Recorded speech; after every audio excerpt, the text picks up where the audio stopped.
Welcome to your own channel botany assistant professor.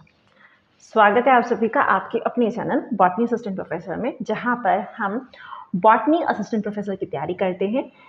और अभी हमारा मेन गोल है यूपी पीसीएस के द्वारा कराए जाने वाले जीडीसी गवर्नमेंट डिग्री कॉलेज में असिस्टेंट प्रोफेसर के लिए तैयारी करना। ठीक है, तो चलिए शुरू करते हैं। तो हमारा मेन गोल जैसे कि हम बता चुके हैं, यूपी पीसीएस जीडीसी 2025 का पेपर है जो कि 31 मई 2026 को होने वाला है।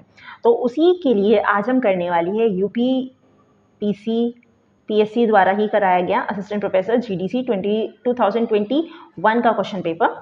ठीक है, उसे हम सॉल्व करने वाले हैं, जो कब हुआ था 15 तारीख मार्च में 2022 के अंदर ये हुआ था। ठीक है, वैसे ये 2021 के नाम से जाना जाता है। ठीक है, तो चलिए शुरू करते हैं। क्वेश्चन नंबर 1 आपकी स्क्रीन पे ये रहा। Myrosin glands are found in, myrosin glands किसकी फैमिली के अंदर पाई जाती है? तो myrosin glands are found in brassicaceae family. और ब्रासिकेसी के अंदर भी माइरोसिन ग्लैंड्स क्या कहती है कि ब्रासिकेसी फैमिली के अंदर ना ग्लाइकोसाइनोलेट्स पाए जाते हैं। अब वो ग्लाइकोसाइनोलेट्स और माइरोसिन ग्लैंड्स जो है माइरोसिनेज एंजाइम को सिक्रेट करती है। फिर वो माइरोसिनेज एंजाइम ग्लाइकोसाइनोलेट्स के ऊपर काम करता है और उन्हें ब्रेक डाउन करता है ग्लाइकोसाइनोलेट्स को, तो वहां से जो है पंजेंट स्मेल आती है। ठीक है, तो इसके अंदर और क्या चीज होती है? ग्लूकोसाइनोलेट्स भी यहाँ पे प्रेजेंट होते हैं। ठीक है, क्योंकि ये भी क्वेश्चन आया था कि glucosinolates are found in which family. ठीक है, next question number 2। In leaves of C4 plants malic acid formation occurs in the cells of. C4 plants की यहाँ पे बात कर रहा है, तो C4 प्लांट्स के अंदर मैलिक एसिड फॉर्मेशन कहाँ पे होती है ये पूछा गया है। तो C4 प्लांट्स के अधिक C3 प्लांट्स में तो एक ही के अंदर होता है सब कुछ। ठीक है, मतलब उसी सेल के अंदर ही जो है वहाँ पे कार्बन को फिक्स किया, ऑक्सीजन CO2 को पकड़ा जाएगा, फिक्स किया जाएगा। लेकिन C4 में CO2 को पकड़ने के लिए अलग होते हैं सेल्स होते हैं और CO2 को फिक्स करने के लिए अलग सेल्स होते हैं। ठीक है, तो C4 प्लांट्स के अंदर जो ये अब आपसे पूछा गया कि मैलिक एसिड फॉर्मेशन कहाँ पे होती है, तो मैलिक एसिड फॉर्मेशन होती है, बताइए कहाँ पे होती है? मीसोफिल सेल्स में या बंजर शीट सेल्स में? देखिए एपिडर्मिस में तो नहीं होती, एपिडर्मिस कुछ नहीं करती इसमें।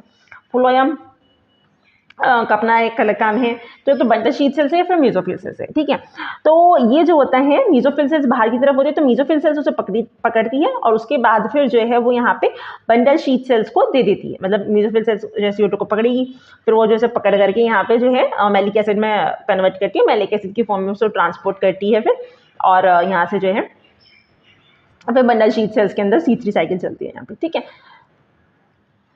इसमें पूछा है कि डिप्लोडाइजेशन इन पक्सीनिया ग्रामिनेस अकर्स इन, तो ये स्पोर्स दिए हुए हैं आपको पक्सीनिया ग्रामिनेस के। इन स्पोर्स में से कौन सा ऐसा स्पोर है जिसके अंदर डिप्लोडाइजेशन पाया जाता है? डिप्लोडाइजेशन में क्या होता है कि दो हैप्लॉइड स्पोर जो होते हैं वो फ्यूज होकर के जो है एक दो मतलब डिप्लोडाइजेशन कर लेते हैं वो। ठीक है, तो वो किसके अंदर देखने को मिलता है? वो मिलता है आपको टीलियोटोस्पोर्स के अंदर देखने के लिए। आपका क्वेश्चन नंबर 4 है, Ubisch bodies are associated with the development of which of the following. Ubisch bodies किसके डेवलपमेंट से जुड़ी हुई है? तो पॉलन ग्रेन्स के डेवलपमेंट से जुड़ी हुई होती है। यूबिश बॉडीज कहाँ पे प्रेजेंट होती है? यूबिश बॉडीज जो है वो प्रेजेंट होती है टेपिटम के अंदर। ठीक है, तो टेपिटम जो है वो बाद में जैसे वो ग्रो करती रहती है, तो वो यूबिश बॉडीज को जो है वो पॉलन ग्रेन्स की डेवलपमेंट के लिए सिक्रीट करती है। सिक्रेटरी टेपिटम के अंदर ये प्रेजेंट होती है यूबिश बॉडीज, और यूबिश बॉडीज जो है वो स्पोरोपोलिन बनाने का काम करती है। ठीक है, अब नेक्स्ट क्वेश्चन पे चलते हैं। क्वेश्चन 5 ये रहा, sensor mechanism of seed dispersal is found इन। तो सेंसर मैकेनिज्म किस प्लांट के अंदर, किस फैमिली के अंदर पाया जाता है? ठीक है, पहले हम देखते हैं सेंसर मैकेनिज्म क्या होता है। तो सपोज ये आपका कैप्सूल है ना, ठीक, मतलब ये आपका फ्रूट है, तो यहाँ से एक छोटा सा पोर सा बनेगा। ठीक है, और ये ओपनिंग खुली यहाँ से, तो जैसे जैसे फ्रूट हिलेगा ना, ये इधर इधर को होगा या इधर को होगा। ठीक, तो उसी के साथ में यहाँ पे हवा के साथ साथ में एक एक फ्रूट जो है यहाँ से निकलता रहेगा और फ्रूट जो है डिस्पर्स हो जाएगा। ये होता है सेंसर मैकेनिज्म के अंदर। ठीक है, अब आप ये बताइए कि किसके अंदर देखने के लिए मिलता है? ये देखने के लिए मिलता है पेपरवेरेसी फैमिली के अंदर। ठीक है, जो लौंग वगैरह होती है उसके अंदर भी जो है पेपरवेरेसी में देखने के लिए मिलता है। ठीक है, लौंग के नहीं, ये नहीं। नेक्स्ट क्वेश्चन है, chantransia stage is found in. Chantransia stage किसके अंदर पाई जाती है? तो सेंट्रीशिया स्टेज जो होती है वो बैट्रिकोस्पर्मम के अंदर पाई जाती है, ठीक है। उसके अलावा अब आप ये बताइए कि बैट्रिकोस्पर्मम किस तरीके की एल्गी है, रेड एल्गी है या नहीं है, ठीक है। क्वेश्चन नंबर अगले पर नेक्स्ट क्वेश्चन है induction of formation of interfascicular cambium is, कि जो फॉर्मेशन होती है इंटरफेसिकुलर कैम्बियम की, ठीक है, जैसे कि फेसिकुलर कैम्बियम, जैसे ये बने हुए होते हैं ना वेस्कुलर बंडल्स,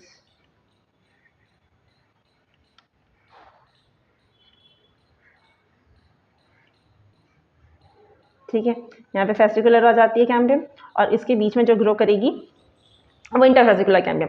तो इंटरफेसिकुलर कैम्बियम बने, ये वेस्कुलर बंडल्स बनाए हैं मैंने, ठीक है। तो फेसिकुलर कैम्बियम बने, इंटरफेसिकुलर कैम्बियम बने, उसकी इंडक्शन करना कि बन जा भाई तू, उसे सिग्नल देना, वो कौन करता है? ये काम होता है साइटोकाइनिन का। अभी आप ये बताइए इसमें से साइटोकाइनिन का कौन सा एग्जांपल है? Kinetin is an example of cytokinin, ठीक है। तो ये होता है इसका। क्वेश्चन नंबर 8 ये रहा, principles of numerical taxonomy were developed by, कौन डेवलप करता है, किसने डेवलप किए थे प्रिंसिपल ऑफ न्यूमेरिकल टेक्सोनॉमी? अब न्यूमेरिकल टेक्सोनॉमी को एक और नाम से जानते हैं, ठीक है, फिनेटिक्स। उसके अलावा ये किसने दिया था? ये दिया था सीकल एंड स्नीट एंड सोकल ने, ठीक। उसके अलावा क्या है कि फिनेटिक्स में हम देखते क्या है कि ओवरऑल सिमिलरिटी की बात करते हैं न्यूमेरिकल टेक्सोनॉमी के अंदर, ठीक है। और ये किसने दिया था? स्नीट एंड सोकल ने दिया था। कब दिया था ये इन्होंने? 1973 में दिया था, ठीक है।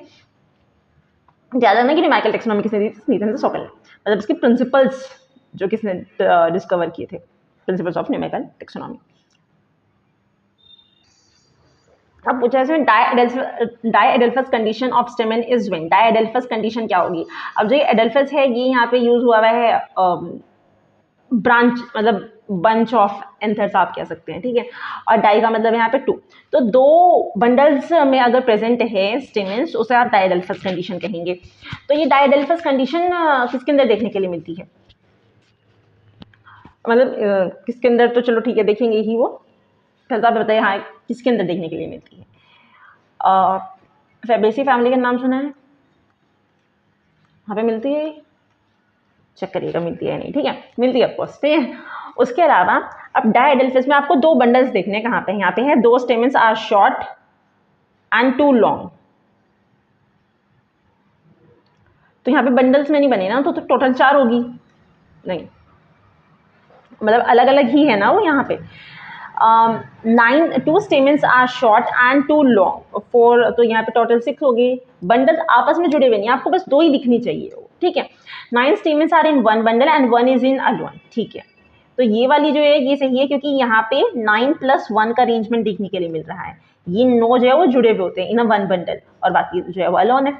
Only 2 stamens are present, 2 stamens present नहीं, ये भी नहीं है। तो ये 9 जो है ये सही है आपका, कि इसमें 9 स्टेमेंस जो है वो जुड़े हुए होते हैं और एक जो है वो अलग होता है, उसे कोई डायएडेल्फस कंडीशन कहते हैं। और ये आपको फेबेसी फैमिली के अंदर देखने को मिलता है, या फिर आपसे लेग्यूमिनेसी फैमिली कह सकते हैं, उसके अंदर ये आपको कंडीशन देखने के लिए मिलती है। लेटेक्स सेल्स अकर इन, लेटेक्स सेल्स कहाँ पे मिलते हैं? अब लेटेक्स सेल्स जो होते हैं ना ये, लेटेक्स सेल्स कहाँ पे मिलते हैं, किस प्लांट के को आपको याद आ रहा है लेटेक्स के नाम पे? रबर का प्लांट याद आ रहा है? और रबर को कैसे निकालते हैं? आपने देखा ना, मतलब कि रबर में प्लांट उसकी जड़, उसकी तना जो होता है स्टेम, स्टेप में कट लगा देते हैं उसकी, और जो है वो डब्बे को उसके नीचे लगा के चले जाते हैं। फिर अगले दिन आते हैं, इतना तक जो है उसका धीरे धीरे निकलता आ रहता है उसमें से लेटेक्स, और वो इकट्ठा जाता है, फिर से जो है इकट्ठा करके अपना काम करते हैं जो भी करना होता है, ठीक है। तो सेम वही चीज़ है ये। तो लेटेक्स सेल्स जो प्रेजेंट होते हैं स्टेम के अंदर भी है, बाग में प्रेजेंट होते हैं वहाँ पे, ठीक है। और कौन सा प्लांट के अंदर जो है ये प्रेजेंट होते हैं? अब इन लेटेक्स सेल्स को जो है लेटिसिफर्स भी बोलते हैं, लेटिसिफर, ठीक। और किस फैमिली के अंदर ये प्रेजेंट होते हैं? फैमिली का आप नाम बताइएगा, मैं प्लांट का नाम बता रही हूँ आपको, हेविया ब्रेसिलेंसिस, कमेंट कीजिएगा फैमिली का नाम, ठीक है। हेविया ब्रेजी लियंसिस के अंदर जो है ये प्रेजेंट होते हैं। जो छोटा बनाना था, ठीक है। Moving to next question. In gene mutation replacement of a purine by a pyrimidine, कि प्यूरिन था वहाँ पे और प्यूरिन को अब रिप्लेस कर दिया गया है यहाँ से पायरामिडीन से, या फिर इसका उल्टा भी हो सकता है, पायरामिडीन हो और उसे प्यूरिन से रिप्लेस कर दिया जाए। तो उस कंडीशन को क्या बोलते हैं? उस कंडीशन को बोलते हैं ट्रांसवर्जन, ठीक है।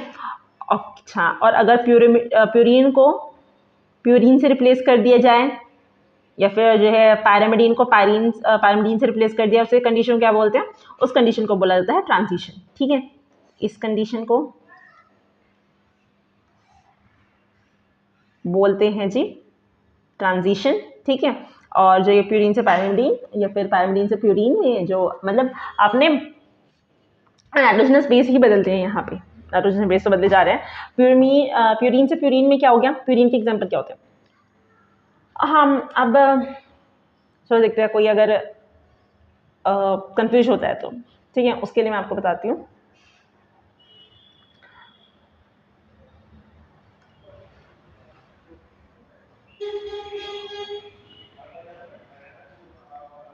कि प्यूरिन्स कौन से होते हैं, पैरामिडीन्स कौन से होते हैं, हमेशा अगर जो भूल जाते हैं तो, ठीक है। तो प्यूरिन्स में क्या है? आप प्यूरिन्स होता है ना, आप इस प्यूरिन से ऐसा मान लीजिए कि ये प्योर है, ठीक। और ये पायरामिडीन होता है, आप इसे मान लीजिए कि ये प्यारे है, ठीक है। तो जो प्यारे होते हैं, प्यारे बच्चे है ना, तो उसे आप क्यूट कह सकते हो, ठीक। और जो प्योर है, मतलब अब कोई भी आपके लिए मतलब कंसिडर करें, अगर आप बॉय भी है भाई, तो कंसिडर कीजिएगा कि आप एक कोई भी फीमेल होगी, ठीक है, उसके लिए जो उसका जो हस्बैंड ढूंढा जाएगा वो बिल्कुल प्योर ही ढूंढेंगे ना उसके पेरेंट्स, ठीक है, वो प्योर हो। तो मतलब एजी हस्बैंड को एजी के नाम से ज़्यादातर जो है बुलाते हैं, एजी सुनते हो तो इन दैट सेंस आप ले सकते हैं कि एजी यहाँ पे आ गया एडेनिन और जी यहाँ पे ग्वेनिन, ठीक है। सीन यहाँ पे सी साइटोसिन, यूरेसिल और थायमिडीन, ठीक है। तो आई विश आपको याद रहेगा। अब हम चलते हैं पीछे। तो यहाँ पे यही था, कॉन्सेप्ट समझ आ चुका था, बस ये बता रही थी मैं आपको कि प्योरीन्स कौन से होते हैं। प्योरीन्स मतलब जो प्योर है, प्योर में ए जी से रिप्लेस कर दिया, अगर पैरामिडीन्स सी को टी से रिप्लेस कर दिया, ठीक है, ऐसे। और अगर यहाँ पे प्यूरिन को पैरामिडीन से, तो प्यूरिन का एग्जाम्पल आप ए लीजिए, यहाँ पे ए की जगह पे टी आ जाए, तो कुछ भी आ सकता है। तो अगर ऐसा हुआ है कि उसे रिप्लेस कर दिया गया है म्यूटेशन से, किसी भी म्यूटेशन के थ्रू, तो उस केस में आप उसे क्या बोलते हैं, ठीक है। Question number 12, pseudo embryo sac is found in, किसके अंदर पाया जाता है? पहले तो आप ये देखिए स्यूडो एम्ब्रियो सैक ही क्या होता है। तो स्यूडो एम्ब्रियो सैक क्या होता है भैया? स्यूडो एम्ब्रियो सैक कि एम्ब्रियो सैक तो बनेगा, नाम में ही है, स्यूडो का मतलब क्या होता है? झूठा। ये वो है तो एम्ब्रियो सैक, वो झूठा एम्ब्रियो सैक है। मतलब एम्ब्रियो सैक बनता किससे है? एक ओव्यूल होता है, ठीक है, ओव्यूल से हमेशा एम्ब्रियो सैक बनता था, नॉर्मल कंडीशन में यही होती है, ओव्यूल से एम्ब्रियो सैक बनेगा। लेकिन स्यूडो एम्ब्रियो सैक में ऐसा नहीं होता। स्यूडो एम्ब्रियो सैक में एम्ब्रियो सैक तो बन जाता है, एम्ब्रियो सैक जैसा सा एक स्ट्रक्चर बन जाता है, बट वो ओव्यूल से नहीं बना हुआ होता, ठीक है। इसलिए जो है उसे आप मतलब ये वाली कंडीशन उसके अंदर नहीं पाई जाती, इस वजह से जो है स्यूडो एम्ब्रियो सैक बोला जाता है। अब ये ऑप्शंस दिए हुए आपको, टाइफा, पोडोस्टेमॉन, ओएनोथीरा या एलियम, किसके अंदर मिलता है देखने को? तो मिलता है पोडोस्टेमॉन के थ्रू अंदर, और पोडोस्टेमॉन एक एक्वेटिक प्लांट होता है, उसके अंदर जो है आपको देखने के लिए मिल जाता है। Keystone species in many tropical forest is, यहाँ पे एग्जांपल्स दिए हुए हैं कि कीस्टोन स्पीशी कौन सी होती है बहुत सारे ट्रॉपिकल फॉरेस्ट में। वो एक प्लांट है जो कीस्टोन स्पीशी की तरह यूज होता है, ठीक है। अब आप पहले देखिए भैया कीस्टोन स्पीशी क्या होती है। कीस्टोन स्पीशी वो स्पीशी होती है कि जो स्पीशी अगर उस जगह में है, वो बहुत सारे लोगों को खाना पीना रहना सहन ये प्रोवाइड कर रही होती है, ठीक है। जैसे कि बहुत सारे प्लांट्स के लिए, कुछ बर्ड्स के लिए जो है वो वहाँ पे नेस्ट वगैरह बनाने का जरिया होता है, कुछ को जो है खाना पीना प्रोवाइड कर रही होती है, कुछ उसकी शेल्टर में आके बैठ जाती है, कोई वहाँ के जो एनिमल्स होंगे, ठीक है, रैबिट वगैरह, उसने उसके नीचे वाले हिस्से में जो है अपना दड़ बना लेते हैं। तो उस चीज़ को जो है हम कीस्टोन स्पीशी बोलते हैं। अब एक ऐसा प्लांट इसमें से कौन सा है, ठीक है। वो प्लांट दिया हुआ है आपको यहाँ पे फाइकस। तो फाइकस इज वो एक की स्टोन स्पीशी होती है बहुत सारे ट्रॉपिकल फॉरेस्ट के अंदर। की स्टोन स्पीशी जैसे मैंने आपको बताया वो होती हैं जो बहुत सारे मेंबर्स को मैनेज करके रखती है वहाँ पे, ठीक है। उनके लिए बहुत इंपॉर्टेंट क्रूशियल चीज होती है वो उन सभी के लिए। अगर वो वहाँ पे उस पेड़ को आपने काट दिया तो वहाँ पे बहुत सारे जानवर बेघर हो जाएंगे, उन्हें खाने पीने को नहीं मिलेगा, ठीक है। तो ये उन सब के लिए बहुत बड़ा इंपॉर्टेंट रोल प्ले करती है।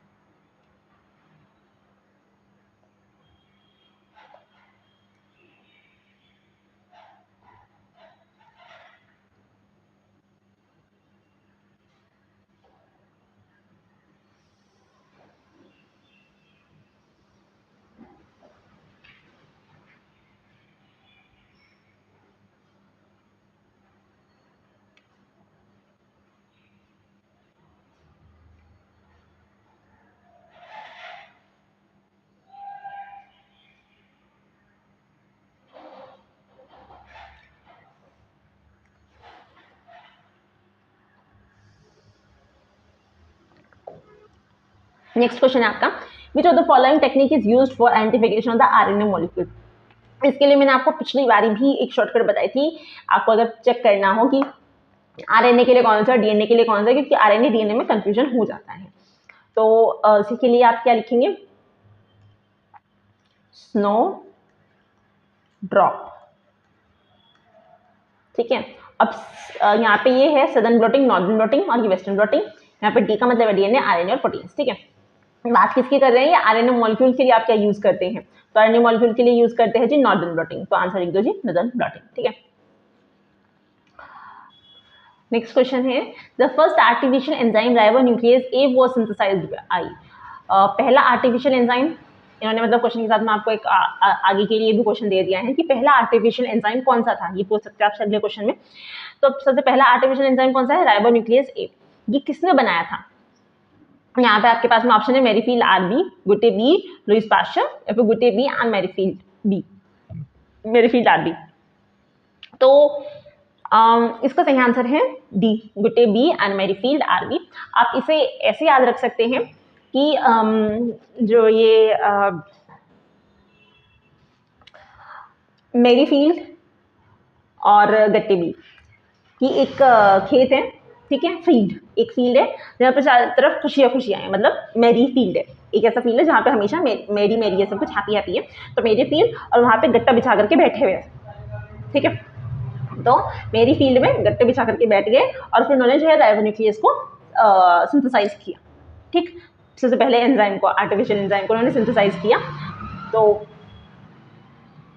किसने किया, आर्टिफिशियल एंजाइम को सिंथेसाइज करने के लिए गट्टा बिछा करके बैठ गए एक फील्ड के अंदर जहाँ पे हमेशा चारों तरफ खुशियाँ खुशियाँ थी। तो मेरी फील्ड आरबी एंड गट्टे बी ने क्या किया, सबसे पहले राइबोन्यूक्लियस ए को सिंथेसाइज किया, which is the first artificial enzyme.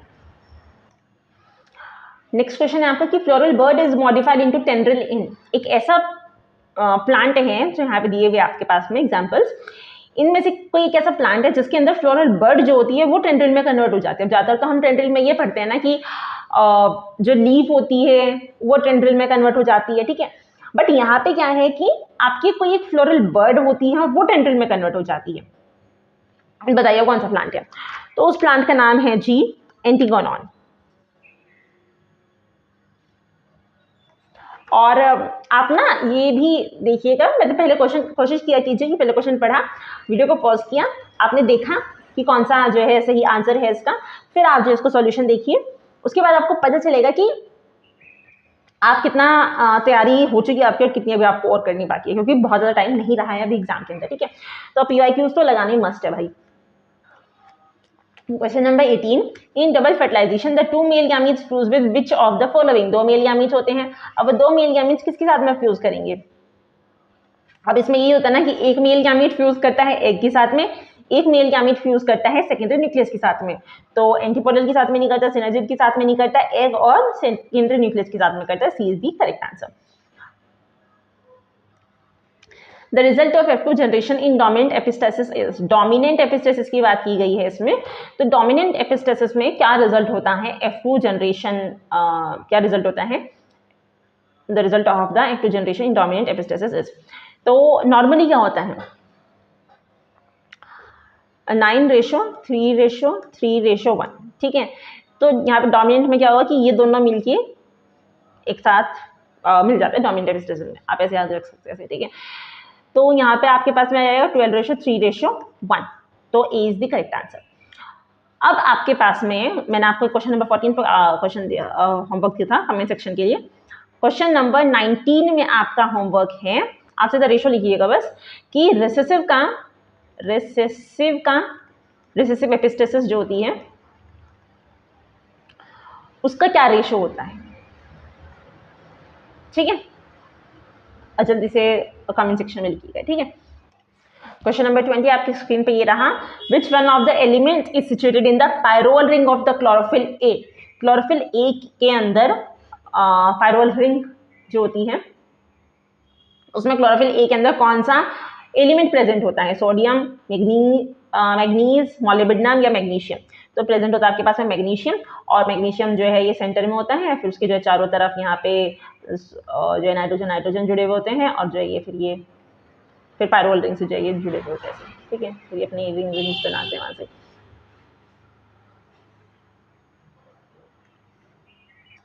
Gynobasic style is found in, gynobasic style किस में पाई जाती है, कौन सी फैमिली के अंदर पाई जाती है, तो एक्एंथेसी, पोएसी, लैमिएसी या फिर लिलिएसी। तो ये मिलती है आपको लिएमिएसी फैमिली के अंदर, मतलब तुलसी की जो फैमिली होती है वहाँ पे आपको गायनोबेसिक स्टाइल देखने के लिए मिलती है। अभी हमने एक और फैमिली के बारे में पढ़ा था, फैबेसी फैमिली। वहाँ पे आपको क्या अरेंजमेंट था, 9+2 अरेंजमेंट था, इसे क्या कहा गया था, डाइएडेल्फस कंडीशन कही गई, ठीक है। तो वो याद रखिएगा। और गायनोबेसिक स्टाइल कहाँ पे मिलती है, लैमिएसी फैमिली के अंदर। और गायनोबेसिक स्टाइल के अंदर होता क्या है कि जो स्टाइल होती है that arise from the base of the ovary, ज्यादातर ये होता है between the 4 lobes of the ovary, ovary की जो 4 लॉब्स होते हैं उनके बीच में से जो है ये बेस ऑफ द ओवरी से निकलती है गायनोबेसिक स्टाइल, ठीक है।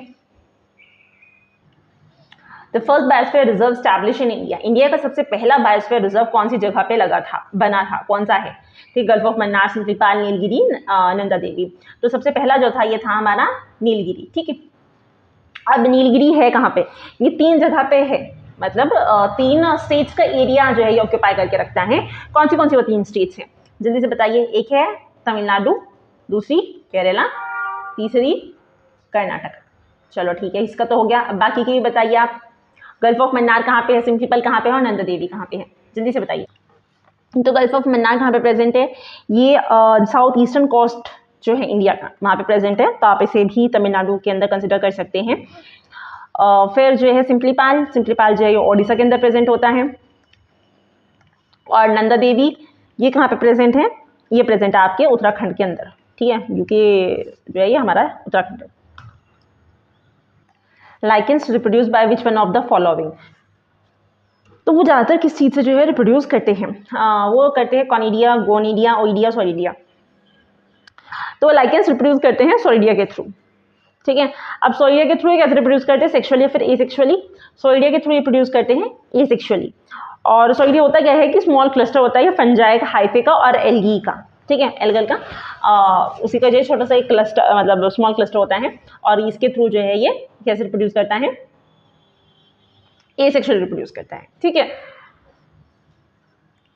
Pisatin is an example of antibiotic, phytoalexin, biofertilizer या फिर पीआर प्रोटीन।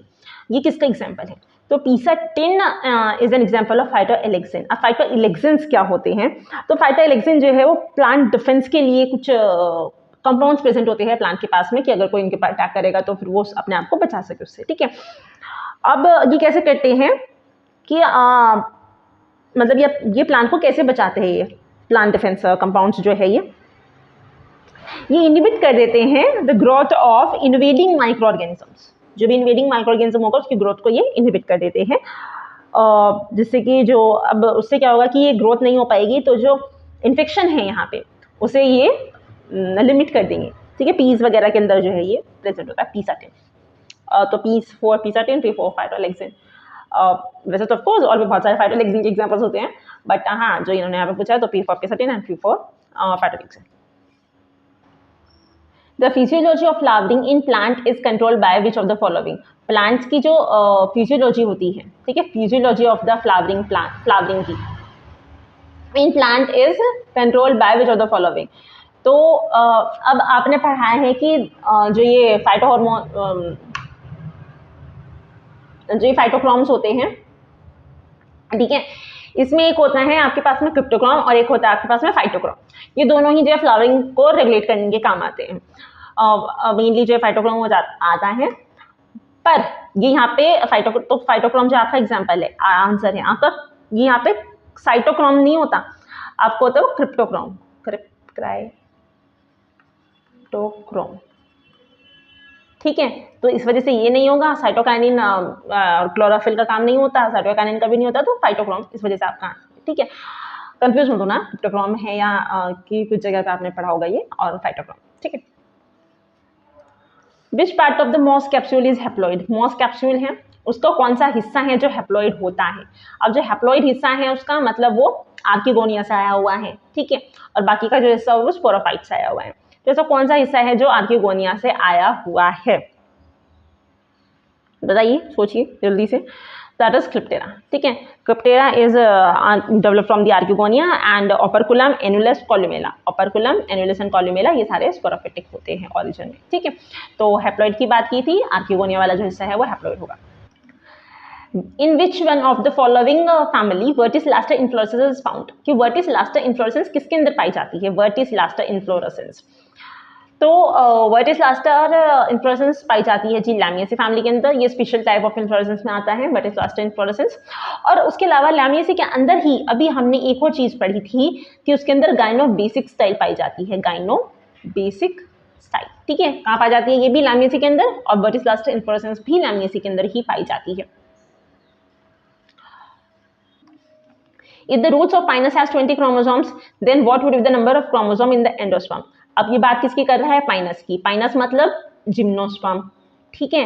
अब आप जिम्नो का जो यहाँ पे बात किसकी कर रहे हैं, एंडोस्पर्म की। जिम्नो का एंडोस्पर्म कैसा होता है, हैप्लॉइड, और यहाँ पे 20 क्रोमोसोम है रूट की, तो रूट कैसी होती है, डिप्लॉइड। तो 2n का नंबर आपको पता है 20 है, यहाँ से आप n का नंबर निकाल सकते हैं विच इज 10, और आपको जो है यहाँ पे एंडोस्पर्म का नंबर बताना था, तो 10 आ गया आपका आंसर, ठीक है। ये ज़्यादातर मतलब ये कभी जो है एंडोस्पर्म का ये पूछ ही लेते हैं एक ना एक, तो कभी पूछते हैं ये एंडोस्पर्म का कि एंजियोस्पर्म में बता दो, तो एंजियोस्पर्म में तो जो है 3n होगा, 3n होगा endosperm.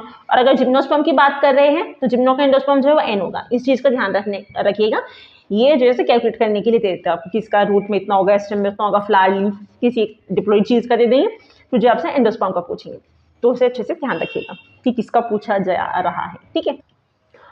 Which of the following is the first product of photo respiration. Photo respiration का पहला प्रोडक्ट क्या होता है, फर्स्ट प्रोडक्ट। तो फोटो रेस्पायरेशन क्या होती है, फोटो रेस्पायरेशन को जो है हम दूसरे नाम से जानते हैं, दैट इज C2, ठीक है। तो मतलब C2 क्या है कि इसका जो पहला प्रोडक्ट बनेगा वो 2 कार्बन का होगा, ठीक है। अब जो है ये सीरीन वगैरह ये सब बाद में बनते हैं इसके अंदर, ये पहले नहीं बनते, सीरीन, ग्लाइसिन, ठीक है, और ग्लाइकोलिक एसिड वो भी बाद में बनेगा। अभी जो इसके अंदर बनता है वो है फोस्फोग्लाइकोलेट, जो सबसे पहला प्रोडक्ट बनता है। जैसे यहाँ पे जो है ये, अच्छा अभी फोटो रेस्पायरेशन कब होती है, तो फोटो रेस्पायरेशन में क्या होता है कि वैसे तो जो रुबिस्को होता है यही जो है वो कहता है यहाँ पे एंजाइम का काम करेगा, फिक्स करेगा ये ऑक्सीजन को।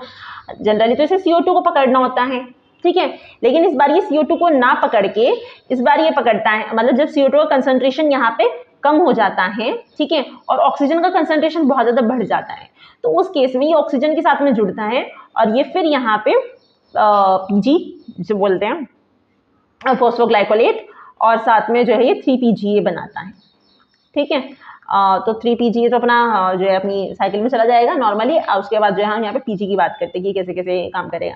फिर ये जो PG जो है कि यहाँ पे पेरोक्सिसोम के अंदर जाता है, फिर माइटोकॉन्ड्रिया के अंदर जाता है। अब अगर आप इसका जो है एक सीरीज में भी आ जाता है कई बार कि फोटो रेस्पिरेशन के अंदर कौन से ऑर्गन्स जो है वो इन्वॉल्व होते हैं। तो सबसे पहले तो जो है क्लोरोप्लास्ट के अंदर से ही शुरू होगा। क्लोरोप्लास्ट में जब CO2 का कंसंट्रेशन कम हो जाता है और ऑक्सीजन का कंसंट्रेशन जब बढ़ जाता है, ठीक है। तो सबसे पहले क्लोरोप्लास्ट के लिए आप C का यूज कर लीजिए, तो क्यूट PM, मतलब ये ट्रिक है, लगा सकते हैं आप। तो उसके बाद जो है पेरोक्सोम में जाती है, फिर जो है माइटोकॉन्ड्रिया के अंदर जाती है, तो cute PM। Which of the following is called power house of the cell? सबसे important most easy question, mitochondria, ठीक है। तो अब पता क्या होता है, हमें कई बार ये इजी क्वेश्चन लग रहा है कि भाई ये तो बहुत इजी, इतना इजी कैसे दे सकता है उतने अच्छे बड़े लेवल के एग्जाम में, तो हम कुछ और लगा के आ जाते हैं। तो इस चीज का ध्यान रखना कि भाई इजी है तो वो इजी ही दिया हुआ है उन्होंने। Which of the following statement is correct? कौन सी स्टेटमेंट इसमें से करेक्ट है? Stinging hairs of Urtica are non glandular trichomes. तो यहाँ पे जो इन्होंने नॉन ग्लैंडुलर कह दिया ना, ये चीज गलत हो गई, ये ग्लैंडुलर होती है। Anisocytic stomata are found in member of family Papaveraceae. Anisocytic जो है वो फैमिली पेपावरेसी के अंदर नहीं मिलता, ये मिलता है एनाइसोटिक बेसिकेसी और सोलानेसी फैमिली के अंदर। पेपावरेसी के अंदर जो है ये मिलता है एनोमोसेटिक, ठीक है, जो ज्यादा ही ये प्रिमिटिव टाइप में आ जाती है। एनोमोसेटिक ज्यादा प्रिमिटिव होता है, ठीक है, वो पेपावरेसी के अंदर देखने के लिए मिलता है। Medullary vascular bundles are found in Achyranthes stem. तो जो ये एकरेंथस स्टेम होती है, मेडुलरी वस्कुलर बंडल्स ये पाए जाते हैं उसके अंदर, ठीक है। अगर आपको ये नहीं पता, ये तो पता चल गया ना कि नॉन ग्लैंडुलर, क्योंकि ये यूटिका पढ़ा हुआ होता है, ठीक है, तो इसके अंदर नॉन ग्लैंडुलर नहीं होता, इसके अंदर ग्लैंडुलर होते हैं, ये चीज पढ़ी हुई होती है। पेपावरेसी क्योंकि स्टोमेटा के एग्जांपल्स पढ़ते ही हैं, और पेपावरेसी जो है ये जो है थोड़ा सा इसके अंदर एनाइसोसेटिक ना होकर के एनोमोसेटिक हो जाता है, तो ये भी आपको पता चल गया कि हाँ ये भी गलत है। फिर आता है मेडुलरी, इसे छोड़ देते चले के लिए, आता है autumn vascular. In autumn wood vessels are much wider and relatively thin walled than in the spring wood. अब दो चीजें यहाँ पे, स्प्रिंग वुड और एक ऑटम वुड।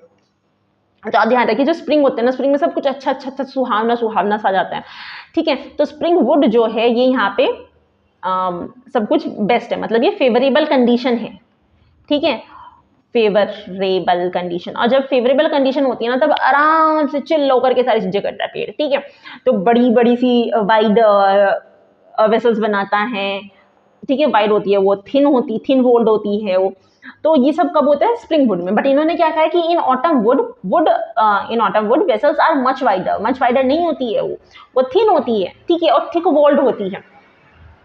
तो इस वजह से जो है ये वाला आपका गलत हो गया, ये भी गलत है, तो बचा एक ये सही है, बाकी सारे आपको कंफर्म है कि हाँ ये गलत है, तो सी जो है इस वजह से सही हो जाएगा, ठीक है। विच one of the following is a potent weed killer? एक ऐसा है जो पोटेंट वीड किलर है, मतलब वो बना ही इसीलिए क्या है, मार दूंगा, आ जाओ तो मेरे पास में, मतलब अगर आपको वीडिसाइड देना होता है तो आप वो दे देते हैं, तो वो है 2,4-D, ठीक है।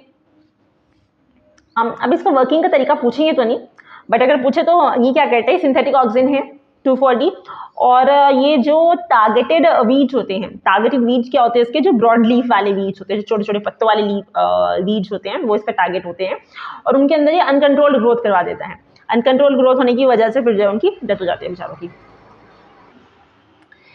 नेक्स्ट क्वेश्चन है जी, the regeneration of a complete plant from a tissue of a part of a plant is based on which of the following phenomena. ये कह रहा है कि रीजनरेशन करना है, ठीक है, कंप्लीट प्लांट का पूरा पेड़ बनाना है आपको, किससे बनाना है?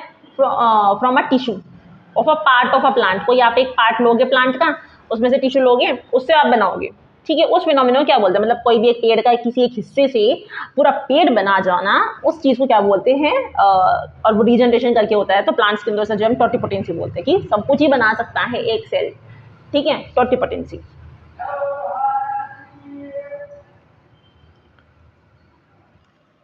अब ये क्या कह रहे हैं? Separation of activity of a gene, एक जीन की एक्टिविटी को सप्रेस कर देना by another non allylic gene, ठीक है, दूसरा एलिलिक जीन। अब देखा, अगर सेम जीन होगा तब तो आप उसे डोमिनेंट कह सकते हो, कि separation of activity of one gene by another gene is called as another allele of the same gene, ठीक है।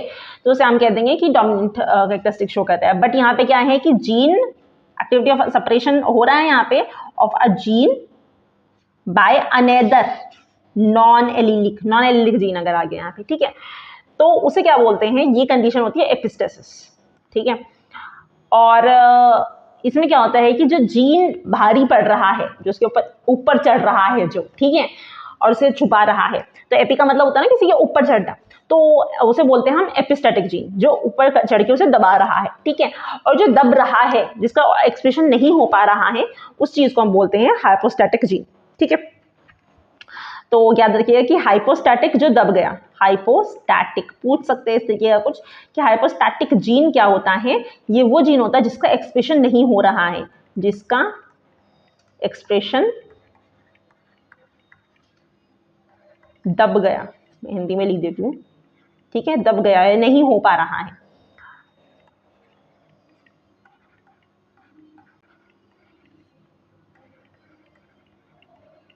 ठीक है, ठीक है, तो समझ आया आपको हाइपोस्टैटिक और एपिस्टैटिक क्या होता है। तो एपिस्टैटिक जो है दूसरा हो जाएगा जो दबा रहा है। Next question, the presence of glycolate in the cells will help to open stomata when there is. तो ग्लाइकोलेट है, ठीक है, तो ग्लाइकोलेट बना कब है ये हमने देखा था ना कि वही फोस्फोग्लाइकोलेट कब बना था आपके सेल के अंदर कि जब CO2 की कंसंट्रेशन कम थी और ऑक्सीजन की कंसंट्रेशन ज्यादा थी, ठीक है, उस टाइम पे ये बना था। और उस केस में क्या, इस केस में क्या हो जाता है कि स्टोमेटा बंद हो जाता है, ठीक है, क्लोज। तो अब स्टोमेटा को जो है खोलना है, जिससे कि जो ऑक्सीजन अंदर आ पाए, ऑक्सीजन CO2 का कंसंट्रेशन, सॉरी CO2 जो है वो अंदर आ पाए और CO2 का कंसंट्रेशन बढ़ जाए और ऑक्सीजन जो है बाहर चली जाए, ठीक है, और जो यहाँ पे ऑक्सीजन का कंसंट्रेशन कम हो जाए, ठीक है। तो व्हेन देयर इज, कब होता क्या है कि जब ऑक्सीजन का concentration, the presence of glycolate in the cell will help to open stomata, stomata को तो ये खोलने में मदद करेगा, बट कब, किस केस के अंदर, जब CO2 का कंसंट्रेशन कम है और ऑक्सीजन का कंसंट्रेशन ज्यादा है। तो यहाँ पे high concentration of oxygen and low CO2, ठीक है जी। हाई कंसंट्रेशन ऑफ CO2 नहीं, इसे तो करना है। लो कंसंट्रेशन ऑफ ऑक्सीजन नहीं, ज्यादा है। तो हाई कंसंट्रेशन ऑफ CO2, तो ये भी गलत हो गया, तो पहली वाला ऐसे हमने पहले निकाल लिया था, बट फिर भी सारे एक बार चेक कर लेने चाहिए कि कहीं उससे बेटर ऑप्शन तो नहीं दिया हुआ है कोई, ठीक है। तो कई बार होता है कि आपने एक लगा दिया और वो इनकम्प्लीट था, उससे बेटर ऑप्शन आगे दिया हुआ है, वो करेक्ट आंसर है, तो आगे के भी ऑप्शंस पढ़ लेने चाहिए, ठीक है। Haploid plants can be produced by, haploid plants को आप कैसे कर सकते हो, पॉलन कल्चर से, कॉटिलेडन कल्चर से। कॉटिलेडन तो जो है वो डिप्लॉइड हो जाता है क्योंकि जाइगोट के अंदर होता है वो, ठीक है, तो कॉटिलेडन इज नॉट हेप्लॉइड, तो इसे नहीं कर सकते। एम्ब्रियो कल्चर से, एम्ब्रियो भी जो है वो डिप्लॉइड होता है, इससे भी नहीं कर सकते। मेरिस्टेम भी डिप्लॉइड होता है, तो आंसर एक ही बचा आपके पास में, पॉलन, पॉलन जो है वो हेप्लॉइड होते हैं, ठीक है। इसमें आपसे पूछा है ऑप्टिमम रेट ऑफ फोटोसिंथेसिस, मतलब is found in which colour of the light. Optimum rate of photosynthesis का मतलब है, आप ये कह सकते हो कि एक्शन रेट होता है ना, आपने दो चीज पढ़ी होगी कि एक्शन और एब्जॉर्प्शन रेट, ठीक है। तो जो एक्शन होता है, मतलब आप इसमें एक्शन वाला जो ग्राफ होता है वो देखना है, और एक्शन जो होता है वो ज्यादा करता है कौन, रेड, ठीक है, रेड। आप ये कह सकते हैं ना कि भाई एक्शन करना है, सबसे खतरनाक एक्शन क्या होता है, शादी करना, और शादी करने में क्या यूज होता है, रेड कलर का सिंदूर, है ना। तो भाई ये एक्शन हो गया, सबसे ज्यादा एक्शन कौन करता है, रेड, ठीक।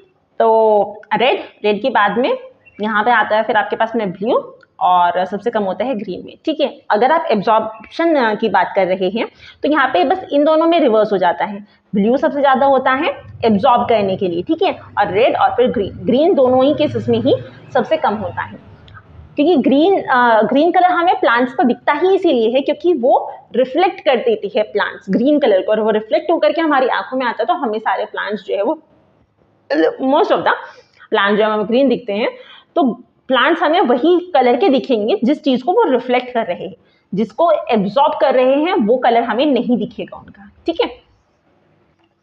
The most succulent plant CO2 is fixed by the activity of, तो ज्यादा प्लांट्स के अंदर CO2 को कैसे फिक्स किया जाता है, पेप कार्बोक्सिलेज की एक्टिविटी से। डायरेक्टली यहाँ पे RUBP काम नहीं करता है, ठीक, मतलब रूबिस्को यहाँ पे डायरेक्टली काम नहीं करता है वो फिक्स करने में, वो C3 में डायरेक्ट करता है, बट ये यहाँ पे आगे जा करके होगा, पहले यहाँ पे पेप कार्बोक्सिलेज का काम होगा। पेप कार्बोक्सिलेज जैसे कि सकुलेंट प्लांट्स में तो चलो हाँ, तो सकुलेंट प्लांट्स में मतलब वही है, सकुलेंट प्लांट्स में भी, कैम्प पाथवे में भी, और C4 पाथवे में भी, दोनों में ही पेप कार्बोक्सिलेज यूज होता है CO2 को फिक्स करने के लिए, ठीक है।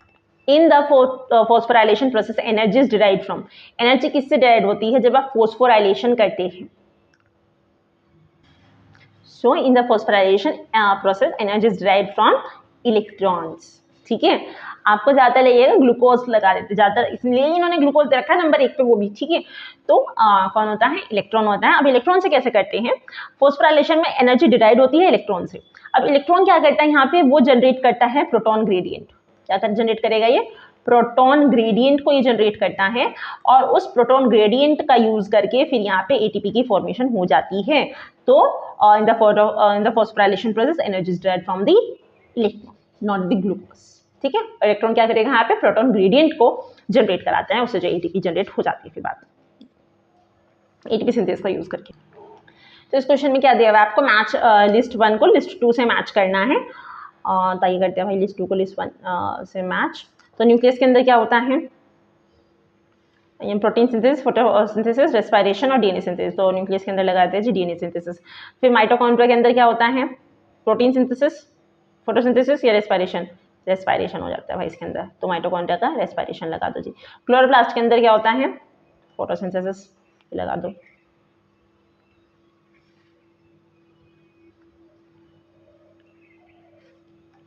तो राइबोसोम के अंदर प्रोटीन सिंथेसिस, तो ये लगा दो।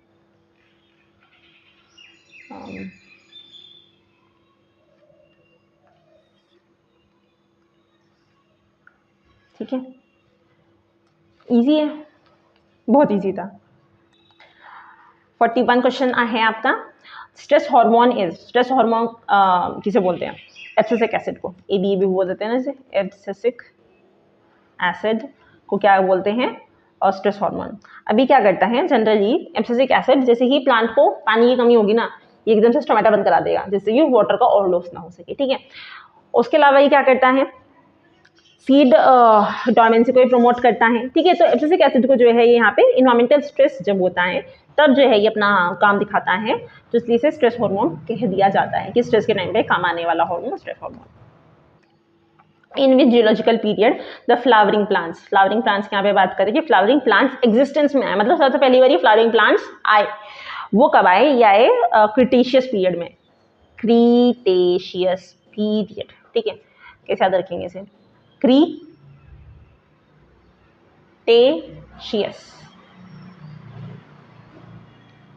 Cretaceous flowering plants,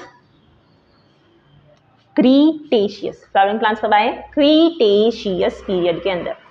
flowering plants कब आए, क्रीटेशियस पीरियड में, क्रीटेशियस पीरियड में फ्लावरिंग प्लांट्स आए हैं। तो फ्लावरिंग प्लांट्स कब आए, क्रीटेशियस पीरियड के अंदर आए हैं। ठीक है, तो आप इसे कह सकते हैं कि ये 1 to 5 मिलियन ईयर एगो की बात हो गई। ठीक है, कब आया फ्लावरिंग प्लांट्स, क्रीटेशियस पीरियड के अंदर। विच one of the following ecological pyramids is always upright, हमेशा ही अपराइट होगा, कभी भी ऊपर नहीं, मतलब और किस डायरेक्शन में जा नहीं सकता, वो होता है एनर्जी। एनर्जी हमेशा एक ऊपर की तरफ ही जाती है। ठीक है, एक ही डायरेक्शन में जाती है एनर्जी, कभी भी ऐसा नहीं है कि आपने प्लांट आपने खाया, फिर जो है आपने प्लांट खाया और प्लांट ने जो है वो उसे खाया, प्लांट को किसी हर्बीवोर ने खाया, उस हर्बीवोर को जो है वो किसी कार्निवोर या प्राइमरी कार्निवोर ने खाया। ठीक है, तो एनर्जी जो प्लांट से हर्बीवोर में जाएगी और हर्बीवोर से कार्निवोर में जाएगी, कभी भी ऐसा नहीं होगा कि वो कार्निवोर से हर्बीवोर में आ जाए एनर्जी। ठीक है, तो उसी को जो है अपराइट बोलते हैं। ये इंपॉर्टेंट है, ये यूनिडायरेक्शनल होती है एनर्जी का ट्रांसफर। नेक्स्ट क्वेश्चन आपका, Coronopus didymus which belongs to Brassicaceae family has. अब ब्रेसिकेसी फैमिली के अंदर ना नॉर्मली 6 स्टेमेंस होती है, जो कि 4+2 के अरेंजमेंट में होती है। ठीक है, अंदर 4 होती हैं और बाहर, और जो कि बड़ी होती है 4, और बाहर की तरफ 2 होती है जो कि छोटी होती है। ठीक है, ये ब्रेसिकेसी फैमिली में होता है। लेकिन यहाँ पे इसका एक्सेप्शन होता है कॉर्नोपस डायडिमस। इसमें इन्होंने पूछा हुआ है कि इसके अंदर कितनी स्टेमेंस है। ठीक है, स्टेमेंस की बात कर रहे हैं क्योंकि सारी कितनी होती हैं, तो इसके अंदर होती है जी, यहाँ पे दिखा रहा है ना डाइडिमस, इसके अंदर 2 स्टेमेंस होती हैं यहाँ पे। ठीक है, तो 2 स्टेमेंस, ये इसका एक्सेप्शन है, बाकी सबके अंदर अच्छी होती है, बट इसके अंदर 2 होती है। ठीक है, उसके अलावा ब्रेसिकेसी के अंदर हमने और क्या पढ़ा था, माइरोसिन ग्लैंड्स होती हैं, ग्लूकोसाइनोलेट्स प्रेजेंट होते हैं। ठीक है, और क्या कौन सी फैमिली पढ़ी हमने यहाँ पे, उसके अलावा हमने फैमिली पढ़ी थी जी लैमियेसी फैमिली। लैमियेसी फैमिली के अंदर जो है गाइनोबेसिक स्टाइल प्रेजेंट होती है, और क्या होता है यहाँ पे वर्टिसिलास्टा इन्फ्लोरेसेंस प्रेजेंट होती है। नेक्स्ट क्वेश्चन हमारा, विच of the following chemical interferes with the virus multiplication. ऐसा कौन सा केमिकल है जो इंटरफेयर करता है वायरस मल्टीप्लिकेशन के साथ में? तो एक्टिनोमाइसिन डी, रेफिनोज, क्लोराम्फेनिकोल और गैलेक्टोज। अब यहाँ पे क्या है, रेफिनोज और गैलेक्टोज तो नहीं है, क्योंकि ये दोनों क्या है, ग्लूकोज है, मतलब कार्बोहाइड्रेट्स है, ठीक है, तो ये तो इनहिबिट नहीं करते। अब बात करते हैं हम क्लोराम्फेनिकोल क्या है और एक्टिनोमाइसिन डी क्या है। तो एक्टिनोमाइसिन डी जो है इस पे इसका आंसर है, ठीक है। तो एक्टिनोमाइसिन डी एक एंटीबायोटिक है जो इंटरफेयर कर देती है वायरस मल्टीप्लिकेशन में। वैसे तो antibiotics are not used against the viruses, ठीक है, बट ये इनहिबिट कर देती है। अब हम वो देखते हैं कैसे कर देती है ये। It acts by binding to the DNA. अभी क्या करती है, डीएनए से बाइंड कर जाती है और डीएनए से बाइंड करके जो है ये आरएनए नहीं बनने देती है, ठीक है। तो ये उनके साथ में इनहिबिट कर देती है वो वायरसेस जो डीएनए मतलब होस्ट के डीएनए पे डिपेंड होकर के अपना आरएनए की सिंथेसिस करते हैं, ठीक है। तो उस केस में जो है वायरल मल्टीप्लिकेशन को नहीं होने देती।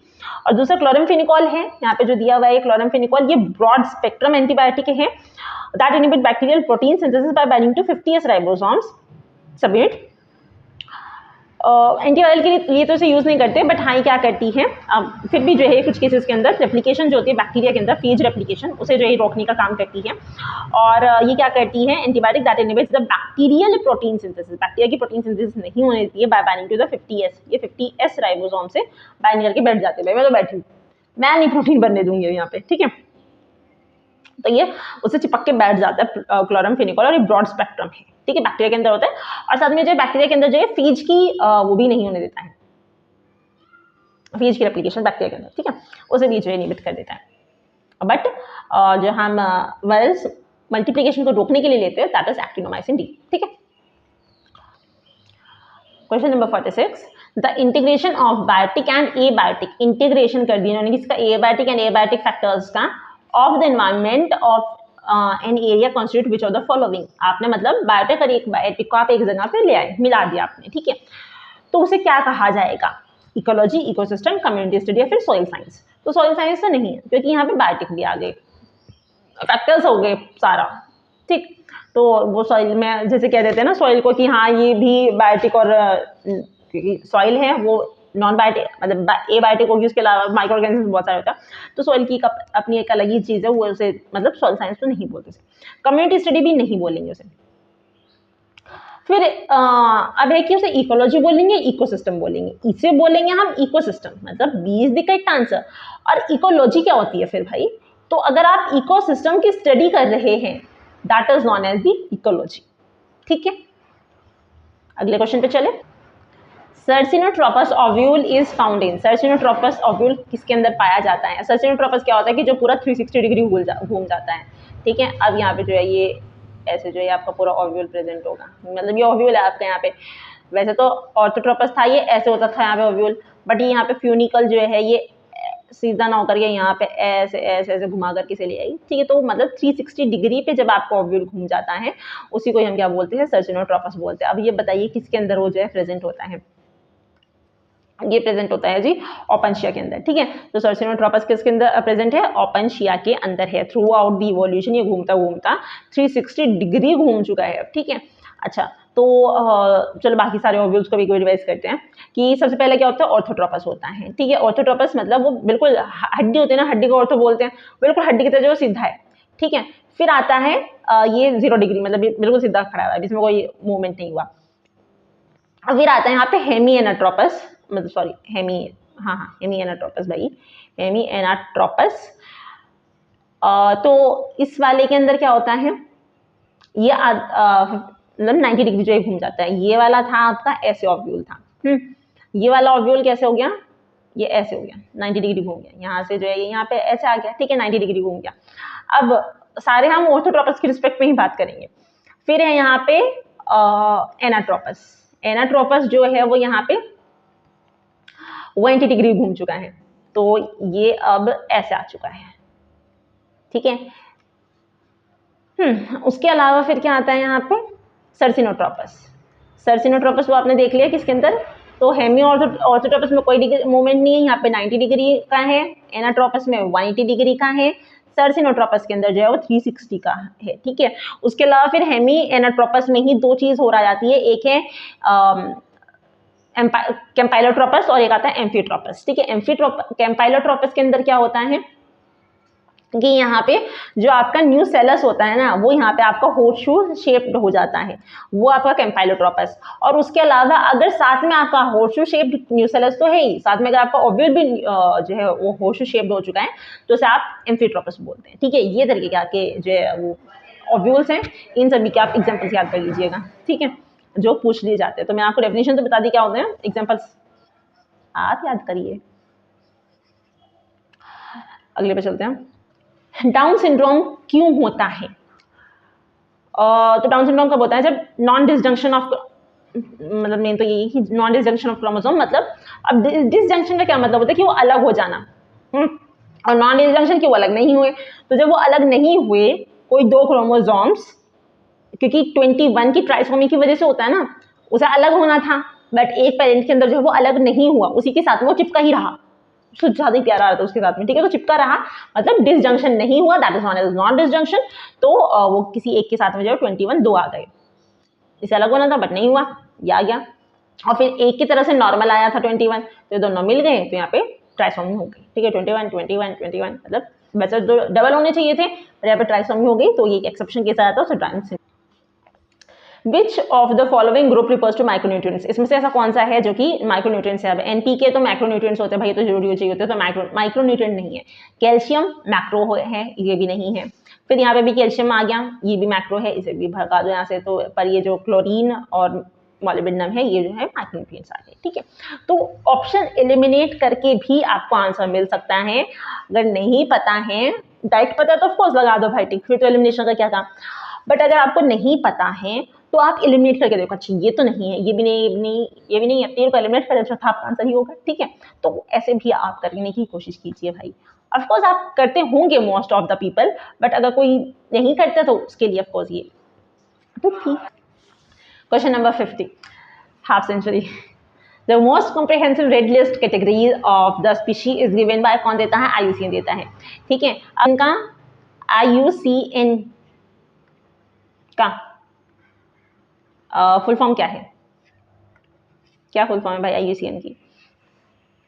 क्वेश्चन नंबर 50 बताइएगा, मतलब लिखिएगा, और क्वेश्चन नंबर 50 का फुल फॉर्म लिख दीजिएगा IUCN की, ठीक है। This is your third question जो मैंने आपको दिया कमेंट सेक्शन में लिखने के लिए, ठीक है। Question number 51, who propose natural system of angiosperm classification? Angiosperm जो क्लासिफिकेशन है उसका नेचुरल सिस्टम किसने दिया था? तो नेचुरल सिस्टम का श्रेय जाता है जी बेंथम एंड हुकर को, वो नाम पढ़ते भी है भाई, ठीक है। और बहुत सारी चीजें जो है वो बेंथम एंड हुकर के अकॉर्डिंग ही रखी जाती है।